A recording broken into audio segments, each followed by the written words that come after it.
अगर आपने मास मार्केटिंग करनी है ना सर, तो आपके पास फेसबुक है, गूगल है, गूगल के साथ आप यूट्यूब पे और डिफरेंट वेबसाइट्स पे अपनी एड्स प्लेस कर सकते हो, तो वो आपको मास मार्केट दे सकते हैं, फेसबुक आपको मास मार्केट दे सकता है। टर्निंग पॉइंट है ना पाकिस्तान के लिए, वो कोरोना है और अभी भी वो उस स्पीड से वो भाड़ रहा है, तो that is for the years to come. क्यों नहीं, क्योंकि हमारे यहाँ हैबिट ही नहीं है पढ़ने की। मैं समझता हूँ कि ये सबसे पहले तो इनमें रीडिंग की हैबिट पैदा होनी चाहिए, पढ़ने की। टारगेटेड एड्स, आप एक ऑडियंस बना लें और उन्हीं को ऐड जा रहे होते हैं या लुकलाइक्स को जा रहे होते हैं। हमारा मकसद है सफ़ेद पोश लोगों की खिदमत करना, तो वो भी हमारा वहाँ पे पूरा होता है। जब उसको भी पता चलता है कि मुझे भी उतने ही इक्वलेंट रिजल्ट मेरी देख के टेक केयर होगी जैसे कि किसी अमीर आदमी की होती है। Because that time you know my parents were used to say that internet is all full of scam, hack and virus, and there was no concept of earning from earning online. कहते I do not want my students to be A graders. I want them to be average students, because only average students have enough time to do something great in their life.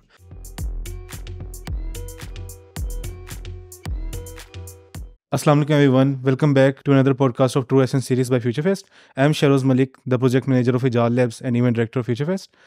Today we have a very special guest with us.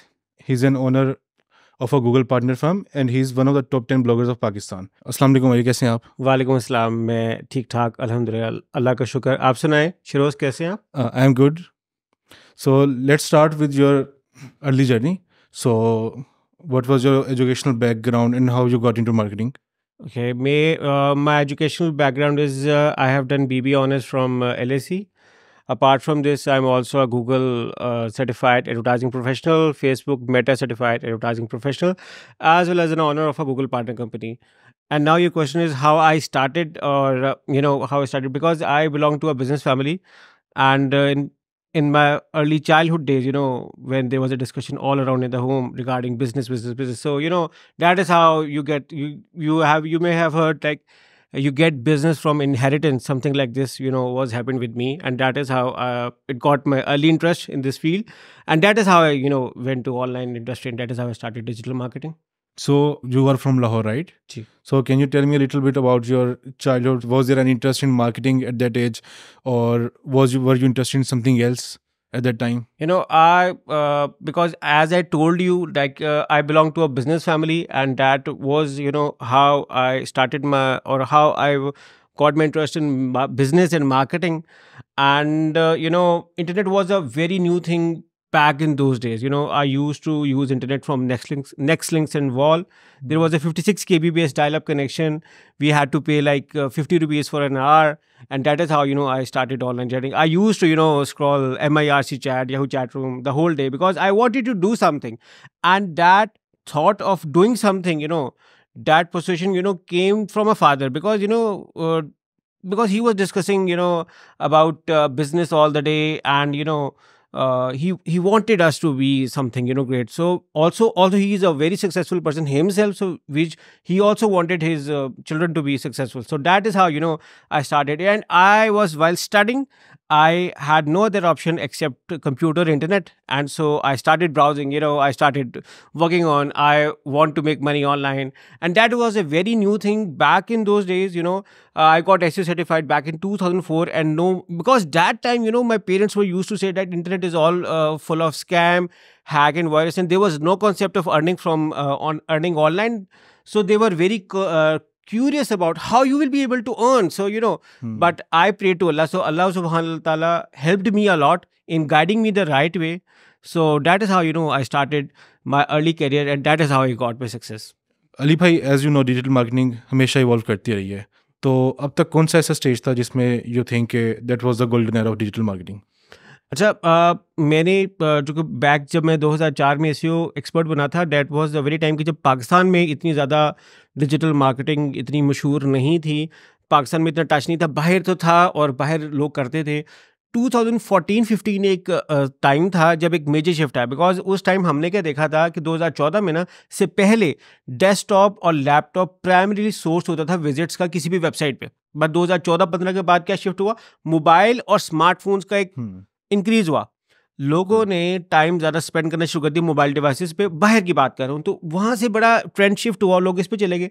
फिर पाकिस्तान में जो turning point था ना digital marketing, that was corona के बाद बहुत ज़्यादा लोग शिफ्ट हुए। अच्छा, मैं आपको एक वाक़या सुनाता हूँ, फिर उसके बाद मैं एक और चीज़ बताऊँगा। 2011-12 में ना पाकिस्तान में ऑनलाइन शॉपिंग का कोई ट्रेंड नहीं था। लोग डरते थे क्रेडिट कार्ड ये यूज़ करते हुए कि जी हैक हो जाएगा, स्कैम हो जाएगा। मैं क्रेडिट दूंगा 2012 में होम शॉपिंग को और शयान को। उसने जो कॉन्सेप्ट पाकिस्तान में इंट्रोड्यूस कराया था वो क्या था? वो था कैश ऑन डिलीवरी का, COD जी, वाला कैश ऑन बिल्कुल। डिलीवरी का। वो कॉन्सेप्ट एक टर्निंग पॉइंट था कि जहाँ पे पाकिस्तानियों ने सोचा कि हम भी अपनी ई कॉमर्स वेबसाइट्स वगैरह स्टार्ट करें और हम भी इस फील्ड में हैं। देखिए, ई कॉमर्स वेबसाइट एक चीज़ है, ब्रांड्स की डिजिटल मार्केटिंग करना एक और चीज़ है। तो मैं आपसे ओवरऑल एस्पेक्ट की बात करूं कि ई कॉमर्स वहाँ पे पॉपुलर हुआ था, डिजिटल मार्केटिंग का लोगों का ध्यान जैसे जैसे लोगों का ई कॉमर्स पे शिफ्ट होता रहा, डिजिटल मार्केटिंग पे भी जाता रहा। बट मैं समझता हूँ कि जो टर्निंग पॉइंट था ना पाकिस्तान के लिए वो कोरोना है, और अभी भी वो उस स्पीड से वो बढ़ रहा है। तो that is for the years to come, ये आपको बहुत हाई इंक्रीज मिलेगा। बट स्टैटिस्टिक्स की बात करूं, डाटा की बात करूं, तो 2014-15 था जहां पे डेस्कटॉप से शिफ्ट हुई थी लोगों मोबाइल की तरफ, और 2018 था जब अमेरिका में पहला साल था वो जब ट्रेडिशनल मीडिया से ज़्यादा लोगों ने डिजिटल मीडिया पे स्पेंडिंग की थी। डिजिटल मीडिया पे, गूगल के ऊपर, फेसबुक पे, स्नैपचैट पे, यहाँ पे की थी। तो ये मैं आपको बता रहा हूँ कि these are the turning years. सही सही। जैसे कोरोना सिर्फ डिजिटल मार्केटिंग के लिए नहीं, बल्कि टेक इंडस्ट्री और सब इंडस्ट्रीज़ के लिए एक टर्निंग पॉइंट था। स्पेशली रिमोट जॉब्स का कॉन्सेप्ट जहाँ से स्ट्रॉन्ग हुआ। अब मेजॉरिटी कंपनीज इसी चीज़ पे मूव करी हैं, क्योंकि इट मेक्स मोर सेंस के जो एक बंदा स्कर्दूस में रहता है तो वो स्पेशली लाहौर क्यों आ रहा है जॉब के लिए, अगर वो स्कर्दूस से ही कर सकता है। So corona change a lot of things. अच्छा, आप इस बात में मैं एक मज़ेदार बात बताता हूँ, क्योंकि मेरा जैसे मैंने बताया कि हमारा फैमिली बिजनेस भी है अडोर के नाम से, नहीं बताया तो अभी बता देता हूँ।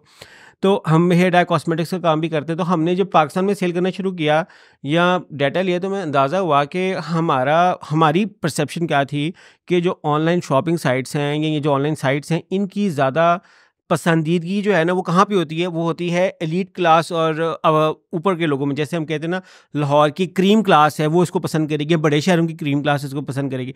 मगर वी वर वेरी सरप्राइज कि जब हमें पता चला कि छोटे शहरों से इसमें बड़ी अवेयरनेस और बड़ा ज़्यादा लोग ओपन करके इंटरनेट का फ़ायदा लेके अपनी चीज़ें, जो चीज़ें उनके लिए एक्सेसिबल आम तौर पे नहीं है, वो उसके ज़रिए मंगवा रहे हैं।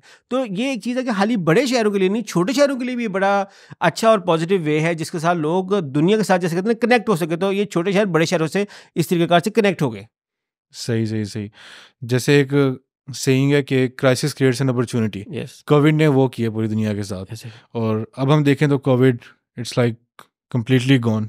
हम्म, ठीक है, लेकिन इससे काफ़ी अपॉर्चुनिटीज़ हुई, काफ़ी चीज़ें आ गई, काफ़ी लोगों के लॉसेस भी हुए, लेकिन काफ़ी चीज़ें आ गई। AI का आ गया, आगे AI ने बहुत चीज़ें इवॉल्व की। मगर AI में कहते हैं ना कि अगर आप मुझसे पूछे AI में क्या टर्निंग पॉइंट था, तो डैट वाज चैट जीपीटी। जी हालांकि चैट जीपीटी अब मेन चीज़ नहीं रहा, मगर चैट जीपीटी एक टर्निंग पॉइंट था एआई के अंदर, क्योंकि उससे लोगों ने शिफ्ट हुए और काफ़ी ज़्यादा इसकी तरफ भी अवेयरनेस गई, नॉलेज किया कि क्या चीज़ें हो सकती हैं। आपको आपकी डे टू डे टास्क के अंदर एआई हेल्प कर सकती है। क्योंकि कहते हैं ना, जैसे कम्युनिकेशन है, कम्युनिकेशन एक आपका की पॉइंट होता है सेलिंग का। मैंने कहीं कोटेशन पढ़ी थी कि 85% matters your communication skills and 15% matters your technical skills. So more than your technical skills, your communication skills helps you a lot. आपने कोई लेटर लिखना है, कोई ईमेल लिखनी है, आप चैट जीपीटी से भी गाइडेंस ले सकते हैं। मगर बिल्कुल। कहते हैं ना कि नकल के लिए भी अकल की ज़रूरत चाहिए होती है, तो होती है, साथ थोड़ा सा ह्यूमन माइंड की इन्वॉल्वमेंट भी रहे तो अच्छी चीज़ उसे निकल आती है। बिल्कुल। लोग कहते थे कि चैट जीपीटी सबकी जॉब्स ले जाएगा, लेकिन इन दी एंड अगर आप उसको इनपुट ही गलत दे रहे हैं तो आपको कैसे अच्छी आउटपुट वापस दे सकते हैं। अच्छा, ये मैं आपको बताऊं कि मेरे अबू ना बल्कि मेरे दादा अबू एक पढ़ा करते थे शेर, के वो दुनिया में आई मशीनों की हुकूमत, कुछ इस तरह का शेर था जो मैं भूल चुका हूँ। अच्छा। मगर उसका लाइन ये था कि मशीनों की हुकूमत आ गई। वो तो टाइम जब कंप्यूटर आया था तभी बोला गया था कि जी एआई जॉब्स खा जाएगा, एआई जॉब्स खा गया। मैं समझता हूँ कि ह्यूमन माइंड एक बहुत कॉम्प्लेक्स चीज़ है और बहुत एडवांस चीज़ है। वो एआई वगैरह से नहीं कोई फ़र्क पड़ेगा। हाँ, इससे एडवांसमेंट अगर कोई बंदा कर सकता है ज़रूर करनी चाहिए, उसे ज़रूर सीखना चाहिए, क्योंकि आज काफ़ी ज़्यादा जॉब्स उन लोगों की गई है जिन्होंने अपनी स्किल्स को इम्प्रूव नहीं किया। बिल्कुल अगर आप अपनी स्किल्स इम्प्रूव करते रहेंगे ना, तो सर ये आपका सपोर्टिंग हैंड बनेगा, आपके लिए बैरियर नहीं बनेगा। बिल्कुल। अब हम ग्राफिक डिज़ाइनिंग को एज एन एग्जांपल ले लेते हैं, तो मिड जर्नी जैसे टूल्स हैं आपको पूरा ग्राफिक बना देते हैं, ऐसा ही लेकिन है। इन दी एंड आपको मॉडिफाई करना पड़ता है। तो जो एक अच्छा डिज़ाइनर है वो वहाँ से इंस्पिरेशन लेके अगर उसे करता है, इससे काम भी ज़्यादा एफिशिएंट हो गया है, इससे ज़िंदगी भी आसान हो गई है डिज़ाइनर की भी। लेकिन इससे जो एक फैक्टर होता है कि जॉब्स जा रही हैं लोगों की, वो अभी तक नहीं होगा, सही। क्योंकि ये होना भी नहीं है। अच्छा देखिए ना, मिड जर्नी पे भी चीज़ वो बनेगी, बंदे के ज़हन में कॉन्सेप्ट होता है। डिज़ाइनर का काम है वो कॉन्सेप्ट को रियलिटी में लेके आना। उस काम में एआई ने ज़रूर हेल्प किया, मगर कॉन्सेप्ट तो इंसान ने बनाना है इंसान ने ना, बनाने। सोच तो उसने बनानी है। और ऐसा भी हो सकता है कि एआई आपको 3-4 ऑप्शंस दे दे कि सर ये है, तो चारों में से सिलेक्ट भी तो आपने करनी है ना। बिल्कुल तो ये तो इंसान का तो रोल रहेगा। हाँ, ये है कि आज के बच्चे पहले के बच्चों से एडवांस हैं, आगे आने वाले बच्चे और एडवांस होंगे। क्यों होंगे? आज जब बच्चों को देखें, 4-5-6 साल का बच्चा मोबाइल यूज़ कर सकता है? कर सकता है। आज से 15 साल 20 साल पहले कर सकता था? नहीं कर सकता था। मोबाइल तब इतनी कॉमन टेक्नोलॉजी नहीं थी। तो साथ-साथ चीज़ों के साथ इंसान का माइंड भी इवॉल्व और इम्प्रूव हो रहा है। अभी अगर मैं अपने पेरेंट्स को फ़ोन देता हूँ तो उनसे पूरे फीचर यूज़ नहीं होते। अगर आप 3 साल के बच्चे को भी फ़ोन देते हैं ना, वो हर चीज़ अब कर लेते हैं फ़ोन पे काफ़ी हद तक, क्योंकि माइंड इवॉल्व होता गया है टाइम के साथ-साथ। अच्छा, आपने बताया कि आपके गूगल एडवर्टाइजिंग पार्टनर हैं आप, ठीक है? तो उसमें आपका कैसा अभी तक जर्नी गई है? कैसा आपका एक्सपीरियंस गया? कैसे आप उस मुकाम तक पहुँचे हैं? देखें, सबसे पहले तो तारीफ़ अल्लाह पाक की। हम कुछ सोचते हैं तो इसमें भी हमारा कमाल नहीं है, अल्लाह पाक का ही है। तो बेशक। अल्लाह पाक ज़रूर इंसान के दिल में डालता है, वो भी उन्हीं के दिलों में डालता है जो कोशिश होती है, जो सोच होती है। मैं तो इवन सबका क्रेडिट अल्लाह पाक को ही देता हूँ कि अल्लाह पाक ने ही कामयाबी की, अल्लाह पाक ने ही रास्ते दिखाए। इंसान का काम तो कोशिश करना कि अल्लाह पाक हमें कुछ कामयाब कर दे। So that is how my journey started with Google. Google के साथ basically back in 2011 I got Google ad certified first time. अब आपको पता है कि गूगल एड्स का हर साल हमें एग्जाम देना पड़ता है। जी। तो उसके बाद 2012 में हमारी अपनी कंपनी गूगल पार्टनर हो गई। तब रिक्वायरमेंट्स इतनी सख्त नहीं थी, स्ट्रिक्ट नहीं थी जो वक्त के साथ अब हो गई हैं। बट तब से हम इसके साथ इवॉल्व हैं। हर महीने हमारी गूगल की टीम के साथ इवैल्यूएशन होती है, क्लाइंट्स के हवाले से, कस्टमर सेटिस्फेक्शन के हवाले से, न्यू डील्स के हवाले से, एल्गोरिदम के हवाले से। हम client to client case study भी रिव्यू करते रहते हैं, क्योंकि हमने उस पार्टनर स्टेटस को मेंटेन रखने के लिए हर महीने इवैल्यूएशन हमारी होती रहती है। तो एक बड़ा अच्छा सफ़र रहा, बड़ी अच्छी अपॉर्चुनिटीज़ मिलती हैं जब आप google.com/partners में आप लिस्टेड होते हैं। तो एक बड़ा अच्छा ब्रांड रिकग्निशन भी मिलती है, न्यू क्लाइंट एक्विजिशन भी आते हैं, लोग हमारे पास आते हैं डिजिटल मार्केटिंग सर्विसेज के लिए। और मैंने तो अब बल्कि जो है ना अपने ब्लॉग alireza.co, या मेरा यूट्यूब का चैनल है अली रज़ा मार्केटिंग, उसमें तो बल्कि मैंने केस स्टडीज़ वगैरह भी देना शुरू कर दी हुई हैं कि हम क्लाइंट्स के साथ कैसे बेनिफिट लेते हैं, कैसे क्लाइंट आया, क्या प्रॉब्लम आई और कैसे सॉर्ट आउट किया। But again it's always a team work. तो मैं समझता हूँ कि इसमें मेरे साथ साथ मेरी जो टीम है उनका भी एक बड़ा सपोर्टिंग हैंड रहा है, और उसने भी चीज़ों को मेरे साथ साथ निभाया है, और जो मेरी सोच थी उसको रियलिटी में किया है। तो मैं उनका भी बहुत मशहूर हूँ। केस स्टडीज़ हैं कि डिफरेंट, कि कहाँ पे कई क्लाइंट्स में क्या होता था कि किसी का CPC कॉस्ट पर क्लिक बहुत हाई है, किसी कन्वर्जन्स नहीं हो रही, किसी का एड अप्रूवल का इशू है, किसी का गूगल एड्स का अकाउंट सस्पेंड हो गया, किसी का गूगल मर्चेंट सेंटर का अकाउंट सस्पेंड हो गया, कोई गूगल शॉपिंग कैंपेन्स चल रही हैं। हमें बहुत लर्निंग्स हुई, हमें पता चला कि सर पीक आवर्स क्या होते हैं, ऑफ पीक आवर्स क्या होते हैं, कि जहाँ पे आपके मेन टर्निंग डेज होती हैं, कौन से दिन है हफ्ते में जिस दिन किस क्लाइंट की सेल ज़्यादा होती है, फिर महीने में कौन से दिनों में सेल ज़्यादा होती है, मंथ टू मंथ कैसे इम्पैक्ट पड़ता है। बहुत लर्निंग, बहुत कुछ सीखने को मिला गूगल के साथ काम करके। सही, दैट्स वंडरफुल। आपने एसईओ और पीपीसी का ज़िक्र किया, सीपीसी का ज़िक्र किया। जी, जी। तो इसका आप थोड़ा-सा बता सकते हैं हमारी ऑडियंस को, क्योंकि हर कोई टेक्निकल फील्ड के साथ रिलेटेड नहीं है। CPC तो वैसे होता है कॉस्ट पर क्लिक पर। मैं आपको जी। सर SEO एंड PPC का बता देता हूँ। SEO means search engine optimisation. वैसे गूगल इसको कहते हैं सर्च इंजन ऑप्टिमाइजर। ऐसी टेक्नोलॉजी जिसके साथ हम किसी भी कीवर्ड के ऊपर अपनी वेबसाइट को गूगल पे रैंक कर सकते हैं। कीवर्ड से भी बेहतर कर ले, किसी भी क्वेरी के ऊपर कोई भी बंदा गूगल पे सर्च करे टर्म, उस पर रैंक, वेबसाइट को रैंक करने का प्रोसेस को SEO कहा जाता है। और इसमें डिफरेंट टर्मिनोलॉजीज यूज़ होती हैं, जैसे ऑन पेज SEO है, कुछ एलिमेंट्स होते हैं वेबसाइट के ऊपर करने वाले, कुछ होते हैं ऑफ पेज SEO होते हैं, जैसे बैकलिंक्स वगैरह क्रिएट करना। अब चीज़ों के साथ एक टेक्निकल SEO भी आ गई है, तो टेक्निकल SEO भी एक बड़ी अच्छी इसमें चीज़ एडवांसमेंट है। टेक्निकल SEO के साथ हम उसमें देखते हैं कुछ रोबोट्स के इशूज़, सर्च कंसोल के इशूज़ देखते हैं, जिसके साथ हम रैंक कर सकते हैं। और दूसरा आपका सवाल है PPC का, तो जी। PPC का मानी है पे पर पे पर क्लिक। क्लिक। ये बेसिकली जो गूगल की सर्च पे जब भी किसी क्वेरी को आप सर्च करते हैं तो नीचे रेगुलर लिस्टिंग्स नज़र आती हैं, और उसके ऊपर स्पॉन्सर एड्स नज़र आती हैं। तो स्पॉन्सर रिजल्ट्स को PPC के ज़रिए रैंक किया जाता है, जिसमें आप तब पैसे देते हैं जब आपको कोई आपके बंदा आपके ऐड पे क्लिक करे। PPC की ऑप्टिमाइजेशन के लिए जो रैंकिंग मेथड है वो है गूगल का क्वालिटी स्कोर, जिसके साथ वो डिफरेंट कीवर्ड्स पे हम ऑप्टिमाइज करके इवन हम कंपेटिटर्स की हाफ प्राइस पे भी रैंक कर सकते हैं अगर हमारा क्वालिटी स्कोर अच्छा हो। डिजिटल मार्केटिंग लैंडस्केप चेंज हो रहा है कॉन्स्टेंटली। आजकल जो लेटेस्ट ट्रेंड्स हैं जो आप ऑडियंस को बताना चाहें? पहले तो मैं आपको एक मज़ेदार सा मैं आपको एक स्टोरी बताता हूँ, फिर आप उसको डिजिटल मार्केटिंग ट्रेंड्स आपको बताता हूँ। सर ऐसा हुआ कि एक दफ़ा वो दुबई में ना, दुबई मॉल में होता है फाउंटेन शो होता है। वहाँ पे ना हर आधे घंटे बाद एक एक दफ़ा अराबिक में फाउंटेन शो होता है, एक दफ़ा इंग्लिश में होता है। मैं आपको अपनी एक्सपीरियंस बताता हूँ। मैं वहाँ गया, मैंने देखा कि आधे घंटे में जब फाउंटेन शो ख़त्म हो जाता है ना, फिर सारा रश वहाँ पे ख़त्म हो जाता है। चूँकि वो पूल के पास होता है, पानी के, मगर जब रश इनके जब दोबारा होने वाला था ना, उसके जी। 5 मिनट में एकदम से इतना ज़्यादा रश पड़ जाता है। I was very surprised to see. मैंने देखा कि सब लोग उसको खुद से नहीं देख रहे, सब ने अपने कैमराज़ ऑन किए मोबाइल के और रिकॉर्डिंग कर रहे हैं। तो मैंने देखा रियल आई से कोई नहीं देख रहा, सारे कैमरे की आंख से देख रहे हैं। बिल्कुल। तो सर डिजिटल मार्केटिंग का विनिंग क्या है कि ये है टू वे कम्युनिकेशन। अब लोग अपनी आंख से नहीं देख रहे, अब लोग कैमरे की आंख से देख रहे हैं। तो सर मोबाइल का इस्तेमाल तो बहुत बढ़ गया। डिजिटल मार्केटिंग क्या है? ये है टू वे कम्युनिकेशन। ये सबसे बड़ा चेंज है। क्या चेंज है? अखबार है ना, अखबार आपसे बात कर रहा है, आपको किसी आर्टिकल नहीं पसंद आया, आप जवाब दे सकते हैं, कुछ भी नहीं कर सकते, आप गुस्सा कर खत्म हो जाएंगे, आपको इस चीज़ से ओपिनियन नहीं है। डिजिटल मार्केटिंग में क्या है कि आप, मैंने आर्टिकल लिखा है, आपको नहीं समझ आया, वहीं कमेंट करेंगे, सर आपका ये पॉइंट तो ठीक है मगर ये पॉइंट मैं आपसे इख्तलाफ करता हूँ, मेरे ख्याल में ये चीज़ें। ये two way communication I. Facebook page बोलता है आपको कोई मसला है, आप वहाँ पे जाके वो कंप्लेन करेंगे, जवाब आ जाएगा। मिसाल मैं आपको देता हूँ। पिछले दिनों मुझे एक गाड़ी के हवाले से एक इशू आया, मैंने जनाब बड़ी देर तक मैं उनके साथ, टीम के साथ इन टच रहा, उन्होंने मुझे जवाब नहीं दिया। मैंने उनके फेसबुक पेज पे कंप्लेन कर दी कि सर मुझे ये प्रॉब्लम आ रही। अगले दिन उनकी पूरी टीम का मुझे कॉल फॉलोअप आ गया, उसके साथ मेरा इशू सॉर्ट आउट हो गया।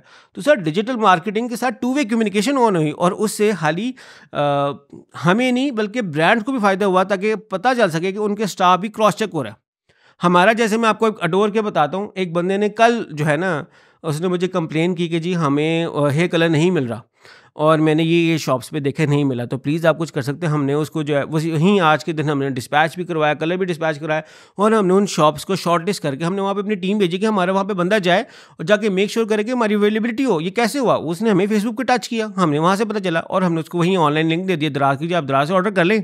बाकी आपका ये वाला जो है वो शॉप्स हमने सॉर्ट आउट कर लेंगे, आइंदा हम मेक श्योर करेंगे यहाँ पे हमारी प्रोडक्ट लाजमी अवेलेबल हो। तो सर ये सारे भी तो डिजिटल मार्केटिंग के फायदे हैं। अब आता है आपका मेन पॉइंट कि डिजिटल मार्केटिंग में कौन से मेन चीज़ें हैं, जो टूल्स हैं जो पाकिस्तान में यूज़ हो रहे हैं।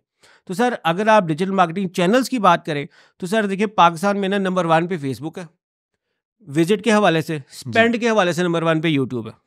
लोग चूंकि टाइम स्पेंड फेसबुक पे ज़्यादा नहीं, टाइम स्पेंड ज़्यादा यूट्यूब पे है। वाई? बिकॉज वहाँ पे वीडियो ज़्यादा चलती रहती है। तो सर ये तो प्लेटफॉर्म पाकिस्तान के बहुत ऊपर जा रहे हैं। थर्ड फिर उसके बाद आपके व्हाट्सएप एंटिटी किसकी है? व्हाट्सएप भी फेसबुक की एंटिटी है। फिर स्नैपचैट में समझता हूँ कि ये मासेस के लिए नहीं है, अभी भी पाकिस्तान में ये बड़े क्रीम शहरों में तो यूज़ हो रहा है, मगर मासेस अभी इस पर शिफ्ट हो रहे हैं। Twitter is the good but more into journalism, more into hypes, more into trend following. तो अगर आपको कोई ट्रेंड रिलेटेड, आप लेट से कोई इवेंट हो रहा है तो उसको साथ सपोर्ट करने के लिए कोई आपकी ब्रांड मार्केटिंग है तो फिर तो ट्विटर बहुत अच्छा है, वरना ट्विटर अच्छा नहीं है। LinkedIn is a business community, not for everyone. अगर आपको एचआर के हवाले से जॉब अपॉर्चुनिटीज़ नहीं चाहिए तो LinkedIn is a very good resource, वहाँ पे आप कर सकते हैं। बट अगर आपने मास मार्केटिंग करनी है ना सर, तो आपके पास फेसबुक है, गूगल है, गूगल के साथ आप यूट्यूब पे और डिफरेंट वेबसाइट्स पे अपनी एड्स प्लेस कर सकते हो, तो वो आपको मास मार्केट दे सकते हैं। फेसबुक आपको मास मार्केट दे सकता है, अब कुछ हद तक इंस्टाग्राम भी मास मार्केट आपको दे सकता है।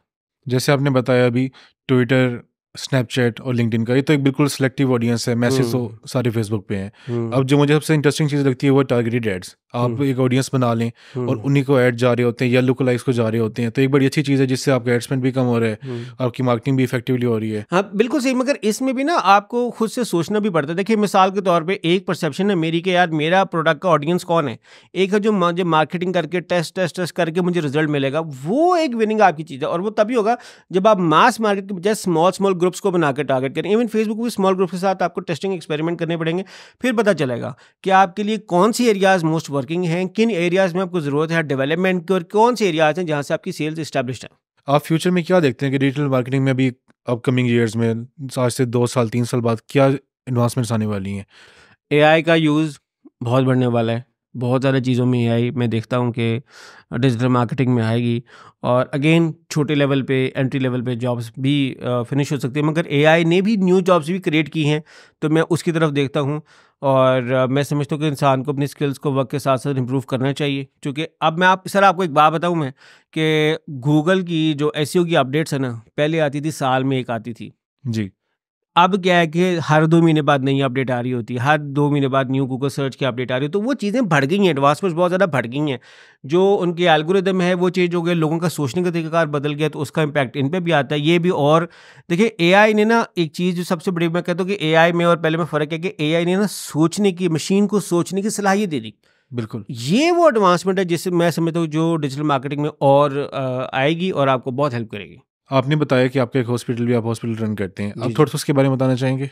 जी ज़रूर। मेरा जो हॉस्पिटल है वो अल इमरान हॉस्पिटल है और ये फास्ट यूनिवर्सिटी, फास्ट कॉलेज के पास है, बिल्कुल उससे नेक्स्ट लेन के अंदर है। We have a team of 32+ doctors जो वहाँ पे इट्स अ चैरिटेबल हॉस्पिटल, और खुदा का खास करम, खुदास इनाम है मेरे ऊपर कि I am leading the hospital from 2018 से उसको लीड कर रहा हूँ। और अभी तक हमारा डेली मतलब हमारा अगर बात करूँ तो 1500 से 2000 गायनी रिलेटेड सर्जरीज भी हो चुकी हैं, और अदर छोटी मोटी सर्जरीज ENT रेलिवेंट या ऑर्थोपेडिक की वो भी वहाँ पे होती रही हैं, हो भी रही हैं। हमारा वहाँ पे सब्सिडाइज्ड आई डिपार्टमेंट है, सब्सिडाइज्ड हमारा डेंटल डिपार्टमेंट है, गायनी का डिपार्टमेंट है, फिजियो का डिपार्टमेंट है, साइकेट्रिस्ट हैं, साइकोलॉजिस्ट बैठते हैं, यूरोलॉजिस्ट बैठते हैं, नेफ्रोलॉजिस्ट बैठते हैं, मेडिकल स्पेशलिस्ट हमारे पास होते हैं। हमारे पास वहाँ पे होम्योपैथिक का भी डिपार्टमेंट है, हमारे पास कॉस्मेटोलॉजिस्ट डर्मेटोलॉजिस्ट का भी डिपार्टमेंट है। कॉस्मेटोलॉजी के अंदर हम PRP वगैरह डिफरेंट सेशन वगैरह सब्सिडाइज रेट्स के ऊपर करते हैं। हमारी चूँकि हॉस्पिटल है तो हमारी अपनी लैब भी है, और हमारा बल्कि लैब का चुगताई वालों के साथ कोलैबोरेशन भी है, और हम 2 ऑफर्स करते हैं कि हमारा चेक पॉइंट भी है हमारा हॉस्पिटल कि आपने हमसे रिपोर्ट लेनी है या आपने चुगताई से डायरेक्टली लेनी है, तो सैंपल आप हमारे हॉस्पिटल में भी दे के चुगताई की वेबसाइट से भी उसका रिजल्ट ले सकते हैं। तो ये हमारी ऑप्शन है। हमारे पास अपना एक्सरे का भी डिपार्टमेंट है, अल्ट्रासाउंड भी है, बल्कि हमारे पास रेडियोलॉजिस्ट भी बैठते हैं डेली, बल्कि रेडियोलॉजिस्ट तो डेली आते हैं, तो वो अल्ट्रासाउंड के हवाले से जो भी पेशेंट्स वगैरह की होती हैं, चेकअप्स होते हैं, तो वो भी वहाँ पे करते हैं। और अभी हमारे पास इनके भी फुल टाइम तो हमारा 24/7 हमारी इमरजेंसी भी वहाँ पे एक्टिव है। We have a team of as I told you 32+ doctor. तो ये भी खुदा का करम है कि एक अच्छा सेटअप बनाने में कामयाब हो गए।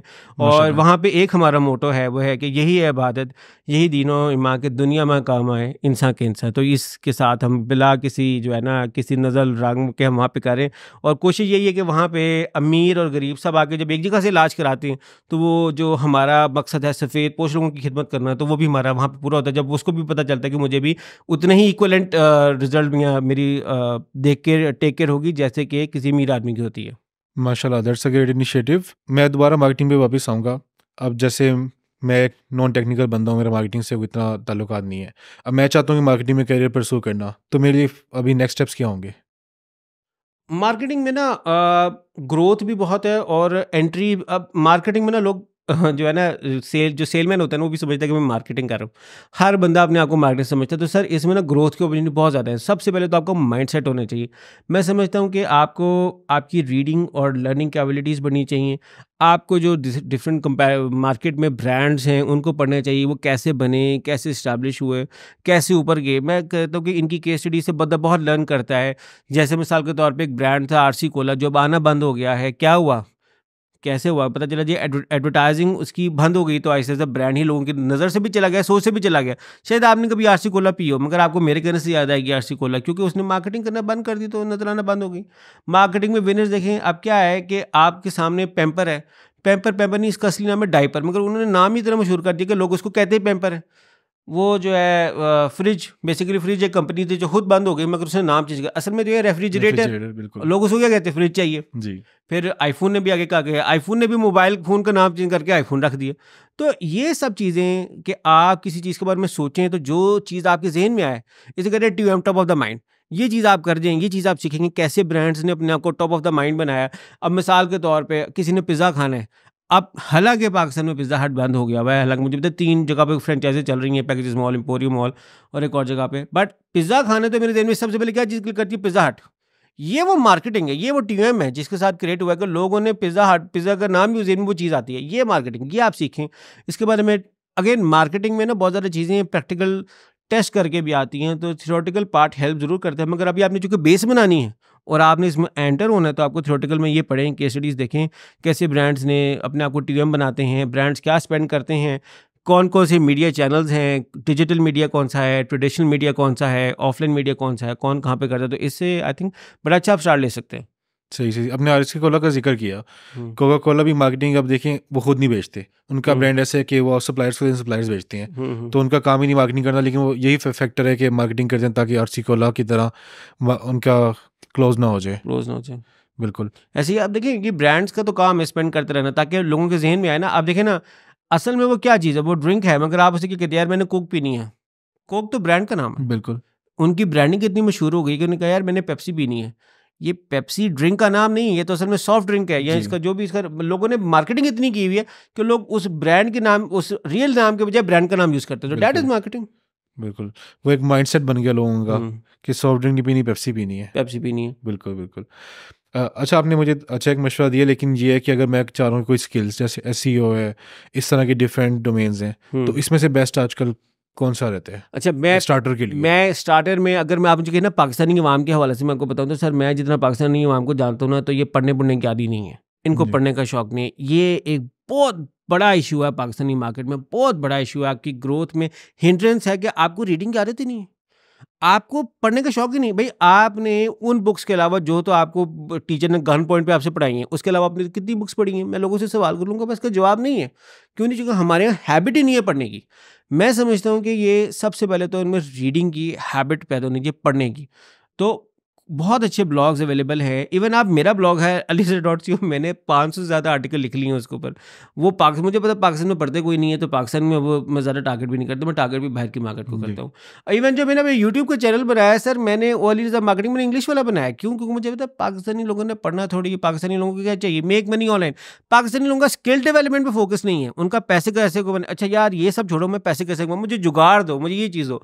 अगर आपने रियलिटी में सीखना है तो सर, गूगल की इतनी बड़ी लाइब्रेरी है, थिंक विद गूगल, वहाँ पे इतने आर्टिकल्स पढ़े हैं। मेटा ब्लूप्रिंट, मेटा का है ब्लूप्रिंट, आप गूगल पे जाकर सर्च करें, मेटा का कोर्स पढ़ा हुआ, फेसबुक का इतने ज़्यादा मार्केटिंग के हवाले से, एसईओ के हवाले से, गूगल के इतने बड़े कोर्सेज हैं, इतने ज़्यादा है। आप पढ़ने जाएंगे तो फिर आपको होगा, मगर हमारा माइंडसेट वो नहीं है। तो मैं उनको कहूँगा कि आप जाएँ, जाके think with Google, Google library, Google academy library, वहाँ पे जाएँ, गूगल डिजिटल मार्केटिंग गैराज, यहाँ से लर्न करें। और फेसबुक का है मेटा ब्लूप्रिंट, यहाँ पे जाएँ, फ्री पढ़ा हुआ है, सीखने में फ्री। एग्जाम को हो सकते हैं चार्जेस हैं, मगर सीखना तो फ्री है। तो आप वो पढ़ें, वहाँ से स्टार्ट लें, और बल्कि साथ साथ अपना कोई ब्लॉग या यूट्यूब का चैनल भी बनाएं, और कोशिश करेंगे जो आप पढ़ रहे हैं ना, उनको आप प्रैक्टिकली वहाँ पे करके भी देखें, ताकि आपका रियल हैंड्स ऑन एक्सपीरियंस भी आपके साथ डेवलप हो। सही सही सही, आपने बहुत अच्छी बात की है कि पाकिस्तान में लोगों को पढ़ने की आदत नहीं है।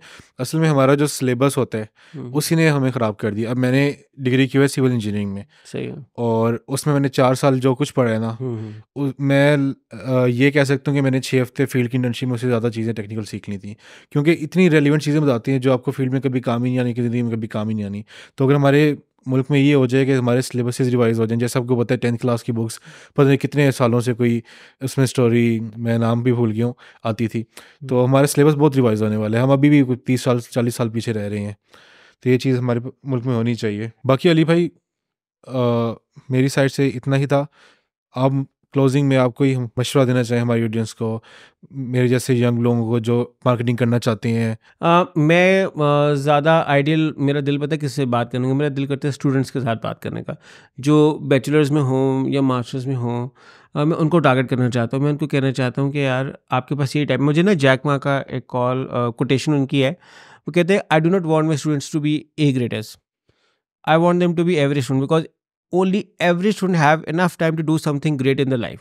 तो सर, आपके पास डेली टाइम है, आप घंटा आधा घंटा निकालें, फ्रीलांसिंग करें, यूट्यूब पे जाके अपनी वीडियोस बनाएं, चैनल बनाएं, अपने जो जिस चीज़ के बारे में शौक है अपना ब्लॉग बनाएं, या कम से कम फ्रीलांसिंग करें। फाइवर पे जाएं, freelancers.com पे जाएं, upwork.com पे जाएं, यहाँ पे डिफरेंट कैटेगरीज को सर्च करें, देखें कि क्या चीज़ आपको अच्छी लगती है, किस में आपको अपनी स्किल पॉलिश करके आप चीज़ को बेच सकते हैं। तो ये चीज़ करें। मैं समझता हूँ कि स्टूडेंट लाइफ में ना, अगर आप कुछ करते हैं और अगर आपका एक्सपेरिमेंट फेल हो जाता है ना, तो सर आपके ऊपर कवर किया कि आप पढ़ें, बट द डे आप ग्रेजुएट हो जाते हैं, आप इतना ज़्यादा प्रेशर आएगा फैमिली की तरफ से, एजुकेशन के हवाले से, सारी चीज़ों के हवाले से, तो वो टाइम आप नहीं संभाल सकेंगे प्रेशर, क्योंकि आप फेल हो गए। तो सबने क्या कहना है, पैगी ठंड हम जॉब करो, तो आपको बस अब ट्रायल टाइम खत्म हो जाएगा। तो जो आपके पास ट्रायल टाइम है ना, वो आपकी ड्यूरिंग आपकी यूनिवर्सिटी है, उस टाइम पे आप पंगे लें, कुछ करें, मैक्सिमम आप फेल हो जाएंगे, इससे ज़्यादा नहीं होंगे। फेलियर से बड़ी कोई चीज़ नहीं है कि आप उससे ज़्यादा और कुछ नहीं होंगे। तो वो फेल होकर देखें, बड़ा मज़ा आता है, लर्निंग, बंदा सीखता बहुत ज़्यादा इनडायरेक्टली तौर पर। तो मेरा ये उनके लिए मैसेज है।